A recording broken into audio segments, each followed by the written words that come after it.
Hi friends, ದಿನದ ಎಲ್ಲ ಪ್ರಮುಖ ಸುದ್ದಿಯನ್ನು ನಿಮಗೆ ತಲುಪಿಸೋ ಮಸ್ತ್ ಮಗ ಚಾನೆಲ್ನ ಫುಲ್ ನ್ಯೂಸ್ಗೆ ಸ್ವಾಗತ. ನಾನು ಅಮರ್ ಪ್ರಸಾದ್. ಇವತ್ತು ಲೋಕಸಭಾ ಸ್ಪೀಕರ್ ಹೇಳಿದ ಮಾತು ಕೇಳಿ ದೇಶವೇ ಬೆಚ್ಚಿ ಬಿದ್ದಿದೆ. ಲೋಕಸಭೆಯಲ್ಲಿ ಪ್ರಧಾನಿ ನರೇಂದ್ರ ಮೋದಿ ಅವರ ಮೇಲೆ ದಾಳಿಗೆ ಪ್ಲಾನ್ ಮಾಡಲಾಗಿತ್ತು ಅನ್ನೋ ಗಂಭೀರ ಆರೋಪ ಮಾಡಲಾಗಿದೆ. ಮತ್ತೊಂದು ಕಡೆ ಅಮೆರಿಕ ಮತ್ತು ಭಾರತದ ನಡುವೆ ದೊಡ್ಡ ಡೀಲ್ ಆಗ್ತಿದೆ. ಇನ್ನೊಂದು ಜೊತೆಗೆ ಬೆಳ್ಳಿಯ ಕರಗುವಿಕೆ ಮತ್ತೆ ಮುಂದುವರೆದಿದೆ. ಬೆಳ್ಳಿ ಮತ್ತೆ ಪೆಟ್ಟು ತಿಂದಿದೆ. ಹತ್ತತ್ರ 30,000 ರೂಪಾಯಿ ಬಿದ್ದಿದೆ. ಓಲಾ, ರ್ಯಾಪಿಡೋ, ಊಬರ್ ಜೊತೆಗೆ ಕೇಂದ್ರ ಸರ್ಕಾರ ಕೂಡ ರೇಸ್ಗಿಳಿದಿದೆ. ಹೊಸ ರೈಡ್ ಹೇಲ್ ಪ್ಲಾಟ್ಫಾರ್ಮ್ ಅನ್ನ ಕೇಂದ್ರ ಸರ್ಕಾರ ಲಾಂಚ್ ಮಾಡಿದೆ. ಎಲ್ಲದಕ್ಕೆ ಸಂಬಂಧಪಟ್ಟಂತೆ ನಾವು ನೋಡ್ತಾ ಹೋಗೋಣ. ಮೊದಲಿಗೆ ಪಾರ್ಲಿಮೆಂಟ್ ಒಳಗಿಂದ ಶುರು ಮಾಡೋಣ. ದೇಶದ ಪ್ರಧಾನಿ ಲೋಕಸಭೆಯ ಸಭಾನಾಯಕರಾಗಿರೋ ನರೇಂದ್ರ ಮೋದಿ ಅವರ ಮೇಲೆ ಸಂಸತ್ ಒಳಗಡೆನೆ ಸೆಷನ್ ನಡಿಬೇಕಾದ್ರೆ ದಾಳಿ ಮಾಡೋಕೆ ಕಾಂಗ್ರೆಸ್ ಸಂಸದರು ಪ್ಲಾನ್ ಮಾಡಿದ್ರು ಅನ್ನೋ ಸ್ಫೋಟಕ ಆರೋಪ ಮಾಡಲಾಗಿದೆ. ಇದೇ ಕಾರಣಕ್ಕೆ ಸ್ಪೀಕರ್ ಸೂಚನೆ ಮೇರೆಗೆ ಫೆಬ್ರವರಿ 4ನೇ ತಾರೀಕು ಮೋದಿ ಲೋಕಸಭೆಗೆ ಬರಲಿಲ್ಲ. ಅವರ ಸ್ಪೀಚ್ ಇದ್ದಿದ್ದು ಕೂಡ, ರಾಷ್ಟ್ರಪತಿಗಳ ಭಾಷಣದ ಮೇಲಿನ ಸ್ಪೀಚ್ ಇದ್ದಿದ್ದು ಕೂಡ ಕ್ಯಾನ್ಸಲ್ ಮಾಡಲಾಯಿತು ಅಂತ ಖುದ್ದು ಸ್ಪೀಕರ್ ಹೇಳಿದ್ದಾರೆ. ರಾಷ್ಟ್ರಪತಿಗಳ ಭಾಷಣದ ಮೇಲೆ ಮಾತನಾಡೋಕೆ ಅಂತ PM ನರೇಂದ್ರ ಮೋದಿ ಲೋಕಸಭೆಗೆ ಸಂಜೆ ವೇಳೆಗೆ ಬರಬೇಕಾಗಿತ್ತು ಬುಧವಾರ. ಆದರೆ ಕಡೆ ಗಳಿಗೆಯಲ್ಲಿ ಕ್ಯಾನ್ಸಲ್ ಮಾಡಲಾಗಿತ್ತು. ಯಾಕಂದ್ರೆ ಮೋದಿ ಭಾಷಣಕ್ಕೂ ಮುನ್ನ ಲೋಕಸಭೆಯಲ್ಲಿ ಭಾರಿ ಸೀನ್ ಕ್ರಿಯೇಟ್ ಮಾಡಲಾಗಿತ್ತು. ಮುಖ್ಯವಾಗಿ ವಿಪಕ್ಷದ ಕಡೆಯಿಂದ ಮಹಿಳಾ ಸಂಸದರನ್ನ ಮುಂದೆ ಬಿಡಲಾಗಿತ್ತು. ಮಹಿಳಾ ಸಂಸದರು ಮಾರ್ಚ್ ಮಾಡಿಕೊಂಡು ಟ್ರೆಜರಿ ಬೆಂಚ್ ಅಂದ್ರೆ ಆಡಳಿತ ಪಕ್ಷದ ಸದಸ್ಯರಿರೋ ಕಡೆಗೆ ಅಲ್ಲಿ ಹೋಗಿ ನಿಂತ್ಕೊಂಡ್ರು. ಅದರಲ್ಲೂ ಕೂಡ ಮುಖ್ಯವಾಗಿ PM ನರೇಂದ್ರ ಮೋದಿ ಕೂರುವ ಸೀಟ್ ಏನಿದೆ ಅದರ ಸುತ್ತ ಕವರ್ ಆಗಿ ನಿಂತ್ಕೊಂಡಿದ್ರು. ಅಮೆರಿಕದೊಂದಿಗಿನ ಟ್ರೇಡ್ ಡೀಲ್ ಬಗ್ಗೆ ಕೂಡ ಆಕ್ಷೇಪಣೆ ವ್ಯಕ್ತಪಡಿಸಿ ಉದ್ದುದ್ದದ ಪೋಸ್ಟರ್ ಗಳನ್ನೆಲ್ಲ ಹಿಡ್ಕೊಂಡು ನಿಂತ್ಕೊಂಡಿದ್ರು. ಅದರಲ್ಲಿ ನರವಣೆಯವರ ಪಬ್ಲಿಷ್ ಆಗದ ಬುಕ್ ಬಗ್ಗೆ ಕೂಡ ಉಲ್ಲೇಖ ಮಾಡಲಾಗಿತ್ತು. ಈ ಕೋಲಾಹಲ ಜಾಸ್ತಿ ಆಗ್ತಿದ್ದ ಹಾಗೆ ಕಲಾಪವನ್ನ ಮುಂದೂಡಿಕೆ ಮಾಡಲಾಗಿತ್ತು. ಇದು ಬಹಳ ಚರ್ಚೆ ಕಾರಣ ಆಗಿತ್ತು. ಲೋಕಸಭೆಯ ಸಭಾನಾಯಕರೇ, ಪ್ರಧಾನಮಂತ್ರಿಗಳೇ ರಾಷ್ಟ್ರಪತಿಗಳ ಭಾಷಣದ ಮೇಲೆ ಯಾಕೆ ಮಾತನಾಡಲಿಲ್ಲ ಅಂತ ಚರ್ಚೆ ನಡೀತಾ ಇತ್ತು. ಆದರೆ ಈಗ ಈ ವಿಚಾರಕ್ಕೆ ದೊಡ್ಡ ಟ್ವಿಸ್ಟ್ ಸಿಕ್ಕಿದೆ. ಮೋದಿ ಮೇಲೆ ಸಂಸತ್ ಒಳಗಡೆ ದಾಳಿ ಮಾಡೋಕೆ ಕಾಂಗ್ರೆಸ್ ಪ್ಲಾನ್ ಮಾಡಿತ್ತು ಫಿಸಿಕಲಿ. ಹಾಗಾಗಿ ಮೋದಿಯವರು ಬರಲಿಲ್ಲ ಅಂತ ಮೂಲಗಳನ್ನು ಉಲ್ಲೇಖಿಸಿ ರಾಷ್ಟ್ರೀಯ ಮಾಧ್ಯಮಗಳು ರಿಪೋರ್ಟ್ ಮಾಡಿದ್ವು. ಖುದ್ದು ಲೋಕಸಭಾ ಸ್ಪೀಕರ್ ಓಂ ಬಿರ್ಲಾ ಕೂಡ ಮಾತನಾಡಿದ್ದಾರೆ. ರಾಷ್ಟ್ರಪತಿಗಳ ಭಾಷಣಕ್ಕೆ PM ಮೋದಿ ರೆಸ್ಪಾಂಡ್ ಮಾಡಬೇಕಾಗಿದ್ದ ಟೈಮ್ನಲ್ಲಿ ನನಗೊಂದು ಸಾಲಿಡ್ ಮಾಹಿತಿ ಬಂತು. ಸಂಸತ್ನಲ್ಲಿ ಮೋದಿಯವರ ಸುತ್ತ ಗಂಭೀರವಾದ, ಹಿಂದೆಂದೂ ಸಂಸತ್ನಲ್ಲಿ ನಡೆಯದ ಒಂದು ಘಟನೆ ನಡೆಸೋಕೆ ಪ್ಲಾನ್ ಮಾಡಿದ್ರು. ಅಂತ ಒಂದು ಕೆಲಸಕ್ಕೆ ಕೈ ಹಾಕೋಕೆ ಕಾಂಗ್ರೆಸ್ನ ಸಂಸದರುಗಳು ಪ್ಲಾನ್ ಮಾಡಿದ್ರು. ಆ ಘಟನೆ ನಡೆದು ಹೋಗಿದ್ರೆ ನಮ್ಮ ದೇಶ ಇಷ್ಟು ದಿನ ನಡೆಸ್ಕೊಂಡು ಬಂದ ಪ್ರಜಾಪ್ರಭುತ್ವ ಸಂಪ್ರದಾಯಗಳು ನುಚ್ಚು ನೂರಾಕಿತ್ತು. ಇದನ್ನ ತಡೆಯೋಕೆ ನಾನು ಮೋದಿ ಅವರಿಗೆ ಸಲಹೆ ಕೊಟ್ಟೆ. ದಯವಿಟ್ಟು ಸಂಸತ್ತಿಗೆ ಬರಬೇಡಿ ಅಂತ ನಾನೇ ರಿಕ್ವೆಸ್ಟ್ ಮಾಡಿಕೊಂಡೆ. ಸಭ್ಯತೆ ಮತ್ತು ಸಾಂಸ್ಥಿಕ ಘನತೆಗೆ ಧಕ್ಕೆ ಆಗಬಾರ್ದು ಅನ್ನೋ ಕಳವಳದಿಂದ ಈ ನಿರ್ಧಾರ ಮಾಡಿದೆ ನಾನು ಅಂತ ಖುದ್ದು ಸ್ಪೀಕರ್ ಎಲ್ಲರ ಮುಂದೆ ಇದನ್ನ ಹೇಳಿದ್ರು. ಇದು ರಾಷ್ಟ್ರ ಮತ್ತು ಅಂತಾರಾಷ್ಟ್ರೀಯ ಮಟ್ಟದಲ್ಲಿ ಚರ್ಚೆ ಕಾರಣ ಆಗಿದೆ. ವಿಶ್ವದ ಅತಿದೊಡ್ಡ ಪ್ರಜಾಪ್ರಭುತ್ವ ರಾಷ್ಟ್ರದಲ್ಲಿ ಇದು ಏನ್ ನಡೀತಾ ಇತ್ತು ಅಂತ. ಸ್ಪೀಕರ್ ಈ ಹೇಳಿಕೆಗೆ ಪ್ರತಿಕ್ರಿಯೆ ಕೊಟ್ಟಿರೋ ಬಿಜೆಪಿ, ಕಾಂಗ್ರೆಸ್ ಮತ್ತು ರಾಹುಲ್ ಗಾಂಧಿ ಮುಸ್ಲಿಂ ಲೀಗ್ ಇದ್ದ ಹಾಗೆ ಮಾವೋವಾದಿ ಪಾರ್ಟಿಯವರು ಆತರ ಬದಲಾಗ್ಬಿಟ್ಟಿದ್ದಾರೆ. PM ನರೇಂದ್ರ ಮೋದಿ ಮೇಲೆ ಹಲ್ಲೆ ಮಾಡೋಕೆ ಮುಂದಾಗಿದ್ರು. ಅಂದ್ರೆ ಕಾಂಗ್ರೆಸ್ ಈಗ ರಾಜಕೀಯ ಪಕ್ಷವಾಗಿ ಉಳಿದಿಲ್ಲ, ನಕ್ಸಲ್ ಹೀಗೆ ವರ್ತಿಸ್ತಾರೆ. ರಾಹುಲ್ ಗಾಂಧಿ ವಿಪಕ್ಷಗಳ ಲೀಡರ್ ತರ ವರ್ತಿಸ್ತಾನೆ ಇಲ್ಲ, ಬದಲಿಗೆ ಗೂಂಡಾ ತರ ಆಗಿ ಹೋಗಿದ್ದಾರೆ ಅನ್ನೋ ಹೇಳಿಕೆಯನ್ನ ಕೊಟ್ಟಿದೆ ಬಿಜೆಪಿ. ಇನ್ನು ಫುಲ್ ನ್ಯೂಸ್ ರೆಕಾರ್ಡ್ ಆಗೋ ತನಕ ಕಾಂಗ್ರೆಸ್ ಇದಕ್ಕೆ ಯಾವುದೇ ಪ್ರತಿಕ್ರಿಯೆ ಕೊಟ್ಟಿರಲಿಲ್ಲ. ಇನ್ನು ಬುಧವಾರ ನಿಂತು ಹೋಗಿದ್ದ ಪ್ರಧಾನಿಯವರ ಭಾಷಣ ಗುರುವಾರ ರಾಜ್ಯಸಭೆಯಲ್ಲಿ ನಡೀತು. ಮೋದಿ ಭಾಷಣ ಶುರು ಮಾಡ್ತಿದ್ದ ಹಾಗೆ ವಿಪಕ್ಷ ಸಂಸದರು ಘೋಷಣೆ ಕೂಗಿದ್ದಾರೆ. ಅದರಲ್ಲೂ ಕಾಂಗ್ರೆಸ್ ಅಧ್ಯಕ್ಷ ಮಲ್ಲಿಕಾರ್ಜುನ ಖರ್ಗೆ ಅವರು ಕೂಡ ಘೋಷಣೆ ಕೂಗ್ತಾ ಇದ್ರು. ಆಗ ಮೋದಿ, ಸಭಾಪತಿಗಳೇ, ದಯವಿಟ್ಟು ಖರ್ಗೆ ಅವರ ವಯಸ್ಸು ನೋಡಿಕೊಂಡು ಅವರಿಗೆ ಕೂತ್ಕೊಂಡು ಘೋಷಣೆ ಕೂಗೋಕೆ ಅನುಮತಿ ಕೊಡಿ ಅಂತ ಹೇಳಿದ್ರು. ಇದಾದ ಕೂಡಲೇ ಪ್ರತಿಭಟನೆ ಮಾಡ್ತಿದ್ದ ವಿಪಕ್ಷ ನಾಯಕರು ಅಲ್ಲಿಂದ ಹೊರ ನಡೆದಿದ್ದಾರೆ. ಆದರೆ ಭಾಷಣ ಕಂಟಿನ್ಯೂ ಮಾಡಿದ ಮೋದಿ ಕಾಂಗ್ರೆಸ್ ಮೇಲೆ ಟೀಕಾ ಪ್ರಹಾರ ಮಾಡಿದ್ದಾರೆ. ಲೋಕಸಭೆಯಲ್ಲಿ ನಡೆದ ಘಟನೆ ನೋಡಿ ನನ್ನ ಹೃದಯ ಒಡೆದು ಹೋಯಿತು, ತುಂಬಾ ನೋವಾಗಿದೆ. ಕಾಂಗ್ರೆಸ್ ಲೋಕಸಭಾ ಸ್ಪೀಕರ್ ಅನ್ನ ಅಪಮಾನಿಸಿದ್ರು. ರಾಷ್ಟ್ರಪತಿ ಮತ್ತು ಸಂವಿಧಾನವನ್ನ ಕೂಡ ಇನ್ಸಲ್ಟ್ ಮಾಡಿದ್ದಾರೆ. ಸಿಖ್ ನಾಯಕರನ್ನ ರಾಹುಲ್ ಗಾಂಧಿ ದ್ರೋಹಿ ಅಂತ ಕರೆದ್ರು. ರವನೀತ್ ಸಿಂಗ್ ಬಿಟ್ಟು ಸಿಖ್ ಆದ ಕಾರಣ ರಾಹುಲ್ ಈ ತರ ಟ್ರೇಟರ್ ಅಂತ ಅವ್ರನ್ನ ಕರೆದ್ರು. ಸಿಖ್ಖರು ಅಂದ್ರೆ ಕಾಂಗ್ರೆಸ್ಗೆ ಎಷ್ಟು ದ್ವೇಷ ಅಂತ ಎಕ್ಸ್ಪೋಸ್ ಆಗಿದೆ ಅಂತ ಟೀಕಾ ಪ್ರಹಾರ ಮಾಡಿದ್ರು. ಹಾಗೆ ನಾವು ಭಯೋತ್ಪಾದನೆ ಮತ್ತು ನಕ್ಸಲಿಸಮ್ ಅನ್ನ ಕಿತ್ತು ಹಾಕೋಕೆ ನೋಡ್ತೀವಿ, ಆದರೆ ಅವರು ನಮ್ಮ ಸಮಾಧಿ ತೋಡಬೇಕು ಅಂತ ಬಯಸ್ತಾರೆ. ಮೋದಿಯ ಸಮಾಧಿ ತೋಡಬೇಕು ಅಂತ ಬಯಸ್ತಾರೆ. ಆಪರೇಷನ್ ಸಿಂಧೂರ್ ಕಾರ್ಯಾಚರಣೆ ನಡೆಸಿದ್ವಿ, ಪಾಕಿಸ್ತಾನಕ್ಕೆ ಬಲವಾದ ಏಟು ಕೊಟ್ವಿ, ಆರ್ಟಿಕಲ್ 370 ತೆಗೆದು ಹಾಕಿದ್ವಿ. ಆದರೆ ಇವರು ನಮ್ಮ ಸಮಾಧಿ ಮಾಡಕ್ ನೋಡ್ತಾ ಇದ್ದಾರೆ. ಇದನ್ನು ಬಿಟ್ಟು ಬೇರೆಯವ್ರಿಗೆ ದಾರಿ ಕಾಣ್ತಾ ಇಲ್ಲ ಅನ್ನೋ ಹೇಳಿಕೆ ಕೊಟ್ಟರು. ಜೊತೆಗೆ ಇನ್ನೂ ಕೆಲವರು ನನ್ನ ಆರೋಗ್ಯದ ಸೀಕ್ರೆಟ್ ಏನು ಅಂತ ಕೇಳ್ತಾರೆ. ಆಗ ನಾನು ಹೇಳ್ತೀನಿ, ಪ್ರತಿದಿನ 2 kg ಅಪಮಾನವನ್ನ ಸೇವಿಸ್ತೀನಿ ನಾನು ಅಂತ ಹೇಳ್ತೀನಿ. ಆದರೆ ಈ ಅಪಮಾನಗಳು ನನ್ನನ್ನು ಏನೂ ಮಾಡೋಕ್ಕೆ ಸಾಧ್ಯ ಇಲ್ಲ. ಜನರ ಆಶೀರ್ವಾದ ನನ್ನ ಮೇಲಿದೆ ಅಂತ ಹೇಳಿ PM ನರೇಂದ್ರ ಮೋದಿ ಅವರು ವಿಕ್ಟಿಮ್ ಕಾರ್ಡ್ ಕೂಡ ಪ್ಲೇ ಮಾಡಿದ್ರು. ಕಾಂಗ್ರೆಸ್ ಮಹಿಳಾ ಸಂಸದರು ಪೋಸ್ಟ್ ಹಿಡ್ಕೊಂಡು ಅವರ ಚೇರನ್ನು ಫುಲ್ ಸುತ್ತುವರೆದು ನಿಂತಿದ್ರಲ್ಲ, ಬಹುಶಃ ಅದನ್ನು ಮೆನ್ಷನ್ ಮಾಡಿಕೊಂಡು ಅವರು ಈ ರೀತಿ ಹೇಳ್ದಂಗಿತ್ತು. ಇಷ್ಟು ಮಾತ್ರ ಅಲ್ಲದೆ ಕಾಂಗ್ರೆಸ್ಗೆ ಒಂದು ಐಡಿಯಾ ಇಲ್ಲ, ವಿಷನ್, ಪ್ಲಾನ್ ಏನೂ ಇಲ್ಲ. ಅವರು ಮಾಡಿದ ಅವ್ಯವಸ್ಥೆಯನ್ನು ನಾವು ಸ್ವಚ್ಛ ಮಾಡ್ತಾ ಇದ್ದೀವಿ. ಇವತ್ತು ಮಾತಾಡೋಕ್ಕೆ ಕಾಂಗ್ರೆಸ್ಗೆ ಅವಕಾಶ ಇತ್ತು, ಆದರೆ ಅವರು ಇಲ್ಲಿಂದ ಹೊರ ನಡೆದಿದ್ದಾರೆ. ನನಗೆ ಬೇಸರ ಆಗಿದೆ. ವಿಪಕ್ಷಗಳು ಅಧಿಕಾರದಲ್ಲಿದ್ದಾಗ ತಮ್ಮ ಜೇಬನ್ನು ತುಂಬಿಸ್ಕೊಂಡಿದ್ದಾರೆ. ಅವರ ಆಡಳಿತದಲ್ಲಿ ಬ್ಯಾಂಕಿಂಗ್ ಸೆಕ್ಟರ್ ನಾಶ ಆಗೋಗಿತ್ತು. ನಮ್ಮ ಯುವಕರು ವಿಪಕ್ಷಗಳನ್ನು ಯಾವತ್ತೂ ಕ್ಷಮಿಸಿಲ್ಲ. ಹಿಂದೆ PSUಗಳು, SBI, HAL ಭಾರಿ ಲಾಸ್ ಮಾಡ್ಕೊಳ್ತಾ ಇದ್ವು. ಈಗ ಅವುಗಳು ಭಾರಿ ಪ್ರಾಫಿಟ್ ಮಾಡ್ಕೊಳ್ತಿವೆ. ವಿಪಕ್ಷಗಳು ಸಂಸತ್ನಲ್ಲಿ ತಪ್ಪು ಮಾಹಿತಿಯನ್ನು ಹರಡಿಸ್ತಾ ಇದ್ದಾರೆ ಅಂತ ಹೇಳಿ ಟೀಕೆ ಮಾಡಿದ್ರು. ಇನ್ನು ಮೋದಿಯವರ ಭಾಷಣಕ್ಕೂ ಮುನ್ನ ನರವಣೆಯವರ ಪುಸ್ತಕದ ಬಗ್ಗೆ ರಾಹುಲ್ ಗಾಂಧಿ ಅವರಿಗೆ ಮಾತಾಡೋಕೆ ಬಿಡ್ಲೇ ಇಲ್ಲ ಅಂತ ಹೇಳಿ ಖರ್ಗೆ ಪ್ರಸ್ತಾಪ ಮಾಡಿದ್ರು. ಇದಕ್ಕೆ JP ನಡ್ಡಾ ಮತ್ತು ಕಿರಣ್ ರಿಜಿಜು ಪ್ರತಿಕ್ರಿಯೆ ಕೊಟ್ಟು ರಾಹುಲ್ ಗಾಂಧಿಯನ್ನ ಬಚ್ಚ ಅಥವಾ ಮಗು ಅಂತ ಕರೆದ್ರು. ನಿಮ್ಮ ಪಕ್ಷದ ಕಂಟ್ರೋಲ್ ಅನ್ನ ಮುಗ್ಧ ಮಗು ಕೈಲೆಲ್ಲ ಕೊಡಬೇಡಿ ಅಂತ ಹೇಳಿ ರಾಹುಲ್ ಗಾಂಧಿಯ ಕಾಲೆಳೆದ್ರು. ಏನೋ ಟ್ರೇಡ್ ಡೀಲ್ ಬೆನ್ನಲ್ಲೇ ಭಾರತ ಅಮೆರಿಕದೊಂದಿಗೆ ಹೊಸ ರಕ್ಷಣಾ ಒಪ್ಪಂದ ಮಾಡ್ಕೊಳ್ಳೋಕೆ ಮುಂದಾಗಿದೆ. ಭಾರತಿ $3 ಬಿಲಿಯನ್ ಮೌಲ್ಯದಲ್ಲಿ 6 P-8I ಪೊಸಿಡನ್ ಏರ್ ಕ್ರಾಫ್ಟ್ ಖರೀದಿಗೆ ಮುಂದಾಗಿದ್ದಾರೆ. ಮಾತುಕತೆ ಅಂತಿಮ ಹಂತಕ್ಕೆ ಬಂದಿದ್ದು ಶೀಘ್ರದಲ್ಲಿ ರಕ್ಷಣಾ ಸಚಿವಾಲಯ ಇದಕ್ಕೆ ಕ್ಲಿಯರೆನ್ಸ್ ಕೊಡುತ್ತೆ. ನಂತರ ಭದ್ರತೆಗೆ ಸಂಬಂಧಪಟ್ಟಂತ ಕ್ಯಾಬಿನೆಟ್ ಸಮಿತಿ ಈ ಒಪ್ಪಂದಕ್ಕೆ ಗ್ರೀನ್ ಸಿಗ್ನಲ್ ಕೊಟ್ಟಾಗ ಅಮೆರಿಕದ 6 P-8I ಪೊಸಿಡನ್ ಏರ್ ಕ್ರಾಫ್ಟ್ಗಳು ಭಾರತಕ್ಕೆ ಬರಲಿವೆ. ಸಬ್ಮರೀನ್ ಹಂಟರ್ಗಳಿವು. ಹಲವು ವರ್ಷಗಳಿಂದ ಈ ಏರ್ ಕ್ರಾಫ್ಟ್ಗಳ ಖರೀದಿ ವಿಚಾರವಾಗಿ ಭಾರತ ಮಾತುಕತೆ ನಡೆಸ್ತಾ ಇತ್ತು. ಆದರೆ ಪ್ರೈಸ್ ವಿಚಾರವಾಗಿ ಡೀಲ್ ನಿಂತು ಹೋಗಿತ್ತು. ಕಾರಣ ಒಂದು ವಿಮಾನಕ್ಕೆ ಇದಕ್ಕೆ $4,000 ಕೋಟಿ. 2 ತಗೋಬೇಕಂದ್ರೆ $1 ಬಿಲಿಯನ್ ಬೇಕು. ಆದರೆ ಈಗ ಟ್ರೇಡ್ ಡೀಲ್ ಅಡಿಯಲ್ಲಿ ಇದನ್ನ ಖರೀದಿ ಮಾಡಬಹುದು ಅಂತ ಹೇಳಲಾಗ್ತಿದೆ. ಆಂಟಿ ಸಬ್ಮರೀನ್ ಮತ್ತು ಮ್ಯಾರಿಟೈಮ್ ಸರ್ವೆಲೆನ್ಸ್ ಏರ್ ಕ್ರಾಫ್ಟ್ ಇದು. ಈಗ ಆಲ್ರೆಡಿ ನೌಕಾಪಡೆಯಲ್ಲಿ 12 ಇಂತಹ ಏರ್ ಕ್ರಾಫ್ಟ್ಗಳಿವೆ. ಗೋವಾ ಮತ್ತು ತಮಿಳುನಾಡಿನ ಆರಕೋಣಂನಲ್ಲಿ ಡಿಪ್ಲಾಯ್ ಮಾಡಲಾಗಿದೆ. ಪೂರ್ವ ಮತ್ತು ಪಶ್ಚಿಮ ಸಮುದ್ರ ತೀರಗಳನ್ನು ಇದು ಮಾನಿಟರ್ ಮಾಡ್ತಾ ಇದ್ದಾವೆ. ಮತ್ತೊಂದು ಕಡೆ ಭಾರತ ಮತ್ತು ಅಮೆರಿಕ ನಡುವಿನ ಟ್ರೇಡ್ ಡೀಲ್ ಬಗ್ಗೆ ಮುಂದಿನ 3-4 ದಿನಗಳಲ್ಲಿ ಪೂರ್ತಿ ಮಾಹಿತಿ ಗೊತ್ತಾಗುತ್ತೆ. ವಾಣಿಜ್ಯ ಮಂತ್ರಿ ಪಿಯೂಷ್ ಗೋಯಲ್ ಇದನ್ನು ಕನ್ಫರ್ಮ್ ಮಾಡಿದ್ದಾರೆ. ಮಾರ್ಚ್ ತಿಂಗಳ ಮಧ್ಯಭಾಗದಲ್ಲಿ ಮೊದಲ ಹಂತದ ವ್ಯಾಪಾರ ಒಪ್ಪಂದಕ್ಕೆ ಸೈನ್ ಹಾಕಲಾಗುತ್ತೆ. ಶೀಘ್ರದಲ್ಲಿ ಭಾರತದ ಮೇಲಿನ ಟ್ಯಾರಿಫ್ ಅನ್ನು 18% ಇಳಿಸುವ ಬಗ್ಗೆ ಅಮೆರಿಕ ಎಕ್ಸಿಕ್ಯೂಟಿವ್ ಆರ್ಡರ್ ಹೊರಡಿಸುತ್ತೆ. ಈ ಟ್ರೇಡ್ ಡೀಲ್ನಲ್ಲಿ ಭಾರತದ ಕೃಷಿ ಮತ್ತು ಹೈನುಗಾರಿಕಾ ವಲಯಗಳ ಹಿತಾಸಕ್ತಿಯನ್ನು ಕಾಪಾಡಲಾಗಿದೆ. ಸೂಕ್ಷ್ಮ ಕ್ಷೇತ್ರಗಳಿಗೆ ಯಾವುದೇ ತೊಂದರೆ ಆಗದಂತೆ ರಕ್ಷಣೆ ಕೊಡಲಾಗಿದೆ. ಈ ಡೀಲ್ನ ಮಾಹಿತಿ 3-4 ದಿನದಲ್ಲಿ ಬರುತ್ತೆ. 2 ರಾಷ್ಟ್ರಗಳು ಜಂಟಿ ಹೇಳಿಕೆ ಬಿಡುಗಡೆ ಮಾಡಲಿವೆ ಅನ್ನೋ ಹೇಳಿಕೆ ಕೊಟ್ಟಿದ್ದಾರೆ. ಮತ್ತೊಂದು ಕಡೆ ಸ್ನೇಹಿತರೆ, ಬ್ಲೂಮ್ಬರ್ಗ್ ರಿಪೋರ್ಟ್ ಮಾಡಿತ್ತಲ್ಲ, ಅಜಿತ್ ದೋವಲ್ ಅವರು ಅಮೆರಿಕಕ್ಕೆ ಹೋಗಿದ್ರು. ನಿಮ್ಮ ಟ್ರಂಪ್ ಬೆದರಿಕೆಗಳಿಗೆಲ್ಲ ನಾವು ಬಗ್ಗಲ್ಲ ಅಂತ ಹೇಳಿದ್ರು. ನಾವು ಯಾಕಂದ್ರೆ ಟ್ರಂಪ್ ಅವಧಿ ಮುಗಿಯೋ ತನಕ ಕಾಯ್ತೀವಿ ಅಂತ ಹೇಳಿದ್ರು ಅಂತೆಲ್ಲ ರಿಪೋರ್ಟ್ ಆಗಿತ್ತಲ್ಲ ಬ್ಲೂಮ್ಬರ್ಗ್ನಲ್ಲಿ. ಅದನ್ನು ವಿದೇಶಾಂಗ ಇಲಾಖೆ ಕೇಳಲಾಯಿತು, ಹೌದಾ ಅಂತೇಳಿ. ಆದರೆ ಅಂಥದ್ದೇನು ಆಗಿಲ್ಲ, ಮೀಟಿಂಗ್ ನಡೆದಿಲ್ಲ, ಸತ್ಯಕ್ಕೆ ದೂರವಾದ ರಿಪೋರ್ಟ್ ಅಂತ ಭಾರತೀಯ ವಿದೇಶಾಂಗ ಇಲಾಖೆ ಪ್ರತಿಕ್ರಿಯೆ ಕೊಟ್ಟಿದೆ ಆ ರಿಪೋರ್ಟ್ಗೆ, ಬ್ಲೂಮ್ಬರ್ಗ್ನ ರಿಪೋರ್ಟ್ಗೆ. ಇನ್ನು ಫೆಬ್ರವರಿ 7 ಮತ್ತು 8ಕ್ಕೆ ಮಲೇಷ್ಯಾ ಪ್ರವಾಸ ಕೈಗೊಳ್ತಾ ಇದ್ದಾರೆ ಪ್ರಧಾನಿ ಮೋದಿ. ಮಲೇಷ್ಯಾ ಪ್ರಧಾನಿ ಅನ್ವರ್ ಇಬ್ರಾಹಿಂ ಆಹ್ವಾನದ ಮೇರೆಗೆ ಈ ಭೇಟಿ ಸೆಮಿಕಂಡಕ್ಟರ್, ಇಂಧನ, ರಕ್ಷಣೆ, ಡಿಜಿಟಲ್ ಟೆಕ್ನಾಲಜಿ ಮತ್ತು ಆಸಿಯಾನ್ ರಾಷ್ಟ್ರಗಳೊಂದಿಗೆ ಸಹಕಾರ ಹೆಚ್ಚಿಸೋಕೆ ಇದು ಮುಖ್ಯ ಹೆಜ್ಜೆ ಅಂತ ವಿದೇಶಾಂಗ ಇಲಾಖೆ ಹೇಳಿದೆ. ಇನ್ನು ದೇಶದಲ್ಲಿ ಮತ್ತೊಂದು ಉಗ್ರ ದಾಳಿಗೆ ಪ್ಲಾನ್ ನಡೆದಿತ್ತ? ಯಾಕಂದ್ರೆ ಸ್ನೇಹಿತರೆ, ಕೇರಳದ ಪಾಲಕ್ಕಾಡ್ನಲ್ಲಿ 100 ಬಾಕ್ಸ್ ಸ್ಫೋಟಕಗಳನ್ನು ವಶಕ್ಕೆ ಪಡೆಯಲಾಗಿದೆ. 100 ಬಾಕ್ಸಸ್. ಭಾರಿ ಪ್ರಮಾಣದ ಜಿಲಿಟಿನ್ ಕಡ್ಡಿ ಮತ್ತು ಡಿಟೋನೇಟರ್ಗಳಿದ್ವು. ಇದನ್ನು ಸಾಗಿಸುತ್ತಿದ್ದ ಬಗ್ಗೆ ಖಚಿತ ಮಾಹಿತಿ ಮುಂಚೆನೆ ಸಿಕ್ಕಿತ್ತು.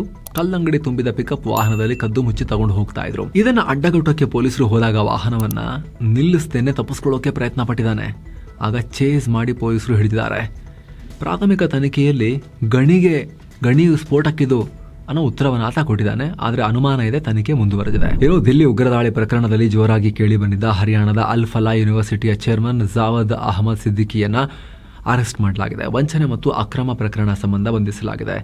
ದಿಲ್ಲಿ ಕೋರ್ಟ್ ಈ ಸಿದ್ದಿಕಿಗೆ 4 ದಿನಗಳ ಪೊಲೀಸ್ ಕಸ್ಟಡಿಯನ್ನ ವಿಧಿಸಿದ್ದು ಹೆಚ್ಚಿನ ವಿಚಾರಣೆ ನಡೀತಾ ಇದೆ. ಇನ್ನು ತೀವ್ರ ಕುತೂಹಲ ಕೆರಳಿಸಿದ ಕೋಲಾರ ಜಿಲ್ಲೆ ಮಾಲೂರು ವಿಧಾನಸಭಾ ಕ್ಷೇತ್ರದ ಮರು ಮತ ಎಣಿಕೆಯಲ್ಲಿ ಕಾಂಗ್ರೆಸ್ನ ಹಾಲಿ ಶಾಸಕ KY ನಂಜೇಗೌಡ ಅವರೇ ಮತ್ತೊಮ್ಮೆ ಗೆದ್ದಿರೋದು ಅಂತ ಹೇಳಿ ಈಗ ಡಿಕ್ಲೇರ್ ಮಾಡಲಾಗಿದೆ. ಸುಪ್ರೀಂ ಕೋರ್ಟ್ ತನಕ ಹೋಗಿತ್ತಿದ್ದು. ಇನ್ನು ಚಿಕ್ಕಮಗಳೂರು ಮತ್ತೆ ಕೊಪ್ಪಳದಲ್ಲಿ ಏನಾಗಿದೆ, ಗಂಡು ಹೆಣ್ಣಿನ ಮನುಷ್ಯ ಸಂಬಂಧಗಳು, ದಾಂಪತ್ಯ, ಧರ್ಮ ಎಲ್ಲ ಬಂದು 2 ತದ್ವಿರುದ್ಧ ಘಟನೆಗಳಾಗಿವೆ. ಚಿಕ್ಕಮಗಳೂರಲ್ಲಿ ಏನಾಗಿದೆ ಫಸ್ಟ್ ಹೇಳ್ತೇವೆ ನಿಮಗೆ.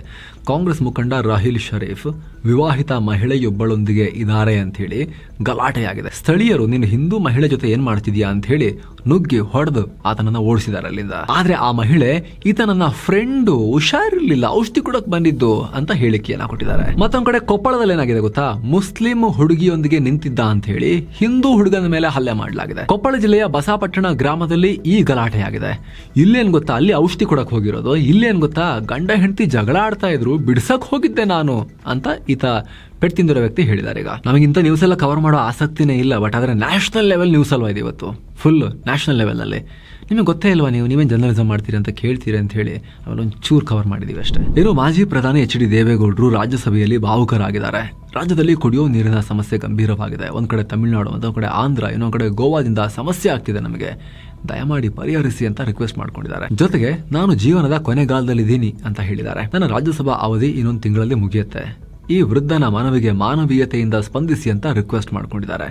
ಅವಾಗ ಅಕ್ಕಪಕ್ಕ ಇದ್ದವರೆಲ್ಲ ಏನಾಗಲ್ಲ ಗೌಡ್ರೆ, ನೀವು ಸುಮ್ನಿರಿ, ನೀವು ಗಟ್ಟಿಮುಟ್ಟಾಗಿರ್ತೀರಿ, ನೀವು ಚೆನ್ನಾಗಿರ್ತೀರಿ, ನೀವು ಆರೋಗ್ಯವಾಗಿ ನಮ್ಮೊಟ್ಟಿಗೆ ಇನ್ನೂ ಸುಮಾರು ವರ್ಷ ಇರ್ತೀರಿ, ಸುಮ್ನಿರಿ ಅಂತ ಹೇಳಿ ಸಮಾಧಾನ ಮಾಡಿದ್ದಾರೆ. ಅವಾಗ ಏನೋ ಸ್ನೇಹಿತರೆ, ಕರ್ನಾಟಕದಲ್ಲಿ 61 ರೈಲ್ವೆ ಸ್ಟೇಷನ್ ಗಳನ್ನ ರೆನೋವೇಟ್ ಮಾಡಲಾಗುತ್ತೆ, ಅಂದ್ರೆ ನವೀಕರಣ ಮಾಡಲಾಗುತ್ತೆ. 2110 ಕೋಟಿ ರೂಪಾಯಿ ಇದಕ್ಕೆ ದುಡ್ಡನ್ನ ಇಡಲಾಗಿದೆ. ಅಮೃತ್ ಭಾರತ್ ಸ್ಟೇಷನ್ ಸ್ಕೀಮ್ ಅಡಿಯಲ್ಲಿ ರೈಲ್ವೆ ನಿಲ್ದಾಣಗಳನ್ನ ರೀಡೆವಲಪ್ ಮಾಡಲಾಗುತ್ತೆ.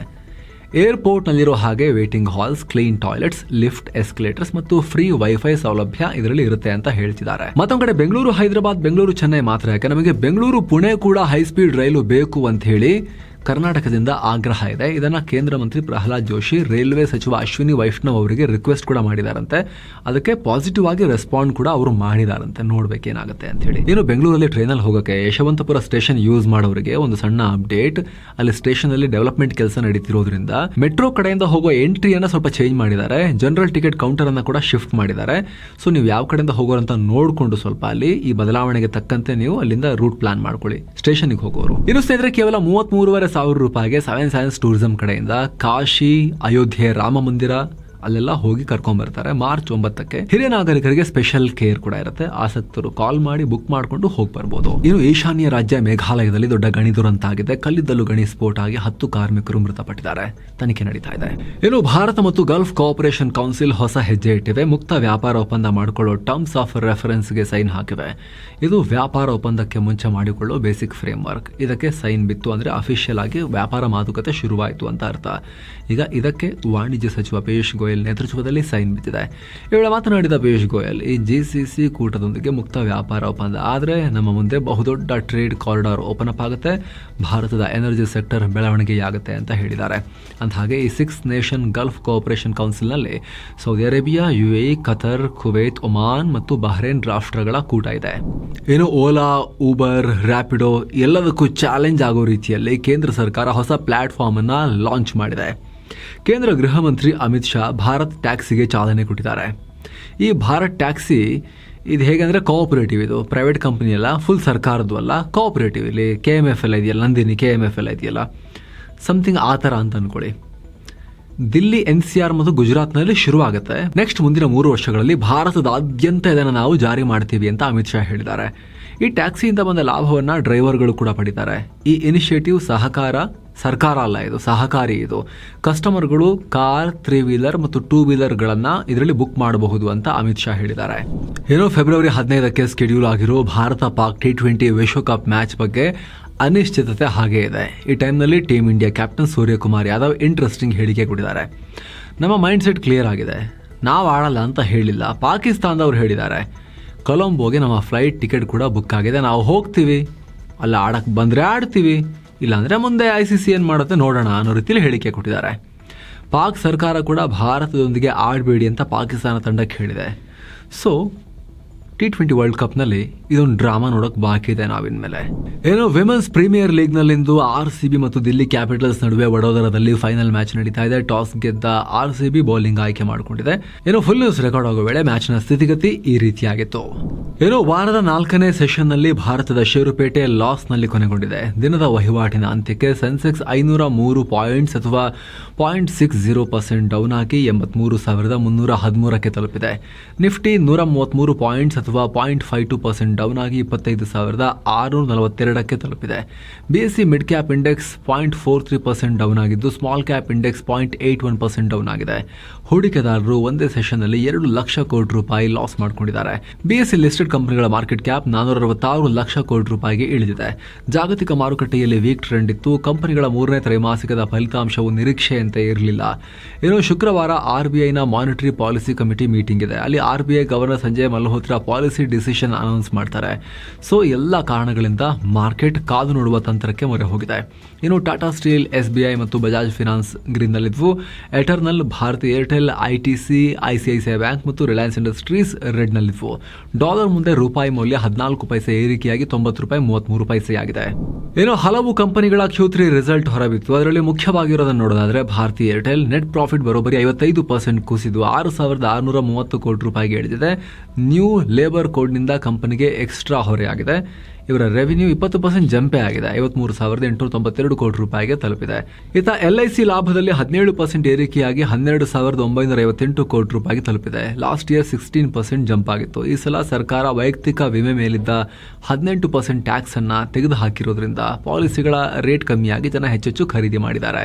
ಇನ್ನು ಟಾಟಾ ಮೋಟಾರ್ಸ್ ಪ್ಯಾಸೆಂಜರ್ ವೆಹಿಕಲ್ ಲಾಭದಲ್ಲಿ 164% ಕುಸಿತ ಆಗಿದೆ. ಹೋದ ವರ್ಷ 5,406 ಕೋಟಿ ರೂಪಾಯಿ ಇತ್ತು. ಆದರೆ ಈ ಸಲ ಲಾಭ ಬಿಡಿ 3,486 ಕೋಟಿ ರೂಪಾಯಿ ಲಾಸ್ ಆಗಿದೆ. Jaguar land rover business dull ಆಗಿದ್ದು ಮುಖ್ಯ ಕಾರಣ. ಇನ್ನು ಆನ್ಲೈನ್ ಬ್ಯೂಟಿ ಕಾಮರ್ಸ್ ನ ನೈಕಾ ಈ ವರ್ಷ ಬರೋಬ್ಬರಿ 156% ಜಂಪ್ ಆಗಿದೆ. 67.74 ಕೋಟಿ ರೂಪಾಯಿ ನೆಟ್ ಪ್ರಾಫಿಟ್ ಮಾಡಿದೆ. ಬ್ಯೂಟಿ ಸೆಗ್ಮೆಂಟ್ ಮತ್ತು ಕಾಸ್ಮೆಟಿಕ್ಸ್ ಐಟಮ್ಸ್ಗೆ ಡಿಮಾಂಡ್ ಹೆಚ್ಚಾಗಿದ್ರಿಂದ ಕಂಪನಿ ಲಾಭ ಮಾಡಿಕೊಂಡಿದೆ. ಇನ್ನು cinema chain operator PVR INOX ಕೂಡ ಭಾರಿ ಲಾಭ ಆಗಿದೆ. ನೆಟ್ ಪ್ರಾಫಿಟ್ 166% ಜಾಸ್ತಿಯಾಗಿ 96 ಕೋಟಿ ರೂಪಾಯಿಗೆ ತಲುಪಿದೆ. ಬಿಗ್ ಹಿಟ್ ಸಿನಿಮಾಗಳು ಬಂದು ದುರಂಧರ್ ಎಲ್ಲ ಬಂತು, ಹೀಗಾಗಿ ಒಳ್ಳೆ ಪ್ರಾಫಿಟ್ ಬಂದಿದೆ ಅವರಿಗೆ. ಇನ್ನು ಚಿನ್ನ ಮತ್ತು ಬೆಳ್ಳಿ ಬೆಲೆ ವಿಚಾರಕ್ಕೆ ಬಂದರೆ 24 ಕ್ಯಾರೆಟ್ನ 10 ಗ್ರಾಂ ಚಿನ್ನದ ಬೆಲೆಯಲ್ಲಿ 4,123 ರೂಪಾಯಿ ಕಮ್ಮಿಯಾಗಿ 1,52,502 ರೂಪಾಯಿ ಆಗಿದೆ. 22 ಕ್ಯಾರೆಟ್ನ 10 ಗ್ರಾಂ ಚಿನ್ನದ ಬೆಲೆಯಲ್ಲಿ 3,780 ರೂಪಾಯಿ ಕಮ್ಮಿಯಾಗಿ 1,39,690 ರೂಪಾಯಿ ಆಗಿದೆ. 1 ಕೆಜಿ ಬೆಳ್ಳಿ ಬೆಲೆಯಲ್ಲಿ 28,163 ರೂಪಾಯಿ ಕಮ್ಮಿಯಾಗಿ 2,54,339 ರೂಪಾಯಿ ಆಗಿದೆ. ಸಿಲ್ವರ್ ಯಾಕೆ ಬಿದ್ದಿದೆ ಅಂದರೆ ಇಂಡಸ್ಟ್ರಿಯಲ್ ಡಿಮಾಂಡ್ ಕಮ್ಮಿಯಾಗಿದೆ. ಬೆಳ್ಳಿ ರೇಟ್ ಸಿಕ್ಕಾಪಟ್ಟೆ ಏರಿದ್ರಿಂದ ಚೀನಾದ ಸೋಲಾರ್ ಪ್ಯಾನೆಲ್ ತಯಾರಕರು ಬೆಳ್ಳಿ ಬಳಸೋದನ್ನೇ ಕಮ್ಮಿ ಮಾಡಿದ್ದಾರೆ. ಅದಕ್ಕೆ ಆಲ್ಟರ್ನೇಟಿವ್ ಹುಡುಕ್ತಾ ಇದ್ದಾರೆ. ಅಲ್ಲದೆ ಅಮೆರಿಕನ್ ಡಾಲರ್ ಫುಲ್ ಸ್ಟ್ರಾಂಗ್ ಆಗಿದೆ. ಇದರಿಂದ ಬೆಳ್ಳಿ ಬಿಟ್ಟು ಇನ್ವೆಸ್ಟರ್ಸ್ ಡಾಲರ್ ಕಡೆಗೆ ಮುಖ ಮಾಡೋಕೆ ಶುರು ಮಾಡಿದ್ದಾರೆ. ಹಾಗೆ ಹೂಡಿಕೆದಾರರಿಗೆ ಬೆಳ್ಳಿಯ ಆಟ ನೋಡಿ ಭಯ ಶುರುವಾಗಿದೆ. ಸಿಕ್ಕಾಪಟ್ಟೆ ವಾಲೆಟೈಲ್ ಅಂತ ಇವಾಗ ಅವರಿಗೆ ಅರ್ಥ ಆಗ್ತಿದೆ. ಡೇ ಒನ್ ಇಂದನೂ ಎಲ್ಲರೂ ಹೇಳ್ತಾ ಇದ್ರು ತಜ್ಞರು ಈಕ್ವಿಟಿಗಿಂತನೂ ವಾಲೆಟೈಲ್ ಇದು ಅಂತ. ಆದರೆ ಬರೀ ಮೇಲಕ್ಕೆ ಹೋಗ್ತಿದೆಯಲ್ಲ ಅಂತ ಅನ್ಕೊಂಡಿದ್ರು ಎಲ್ಲರೂ ಕೂಡ. ಇವಾಗ ಬೆಳ್ಳಿ ನಿಜವಾದ ಮುಖ ತೋರಿಸೋಕೆ ಶುರು ಮಾಡಿದೆ. ರಿಸ್ಕ್ ತಗೊಳಕ್ಕೆ ಜನ ಜಾಸ್ತಿ ರೆಡಿ ಇಲ್ಲ ಈಗ. ಹೀಗಾಗಿ ಬೆಳ್ಳಿಯನ್ನ ಮಾರ್ಬಿಟ್ಟು ಓಡ್ ಹೋಗ್ತಾ ಇದ್ದಾರೆ. ಹಾಗಂತ ಬೆಳ್ಳಿ ಕತೆ ಮುಗಿದೋಯ್ತು, ಇನ್ನು ಪಾತಾಳಕ್ಕೆ ಹೋಗುತ್ತೆ ಅಂತಲ್ಲ. ತೀರಾ ಓವರ್ ವ್ಯಾಲ್ಯೂಡ್ ಆಗಿತ್ತು. ಈಗ ಸ್ವಲ್ಪ ಸೆಟಲ್ ಆಗ್ತಾ ಇದೆ, ಕರೆಕ್ಷನ್ ಆಗ್ತಾ ಇದೆ. ಆಮೇಲೆ ಒಂದು ಹಂತಕ್ಕೆ ಬಂದು ಪ್ರೈಸ್ ಡಿಸ್ಕವರಿ ಆಗಿ ಆಮೇಲೆ ಕಂಟಿನ್ಯೂ ಆಗುತ್ತೆ. ಸೊ ಫ್ರೆಂಡ್ಸ್, ಇದಾಗಿತ್ತು ಇವತ್ತಿನ ಫುಲ್ ನ್ಯೂಸ್. ನಾವು ಕುಯ್ದಿಲ್ಲ, ಹೇಳದಿಲ್ಲ, ಕಿರ್ಚಾಡಿಲ್ಲ, ಬರೀ ಸುದ್ದಿಯ ರೀತಿಯಲ್ಲಿ ತಲುಪಿಸೋ ಪ್ರಯತ್ನ ಪಟ್ಟಿದ್ದೀವಿ ಸ್ನೇಹಿತರೆ. ನಿಮಗಿದು ಇಷ್ಟ ಆಗ್ತಾ ಇದ್ರೆ ನೀವು ವಿಡಿಯೋ ಕೆಳಗಿರೋ ಜಾಯಿನ್ ಬಟನ್ ಮೂಲಕ ಮಸ್ಮಗ ಪ್ರೀಮಿಯಂ ಮೆಂಬರ್ ಆಗೋದನ್ನ ಕನ್ಸಿಡರ್ ಮಾಡ್ಬೋದು. ಆಗ ಮೆಂಬರ್ ಓನ್ಲಿ ಕಾಂಟೆಂಟ್ ಎಲ್ಲವೂ ನೋಡೋಕೆ ಸಿಗೋದು ಮಾತ್ರ ಅಲ್ಲದೆ ನೀವು ನಮ್ಮ ತಂಡಕ್ಕೆ ಬೆಂಬಲ ಕೊಟ್ಟಂತೂ ಆಗುತ್ತೆ. ಆಸಕ್ತರು ಚೆಕ್ ಮಾಡಿ ಮತ್ತೆ ಭೇಟಿ ಆಗ್ತಿರೋಣ ಸ್ನೇಹಿತರೆ. ನಮಸ್ತೆ.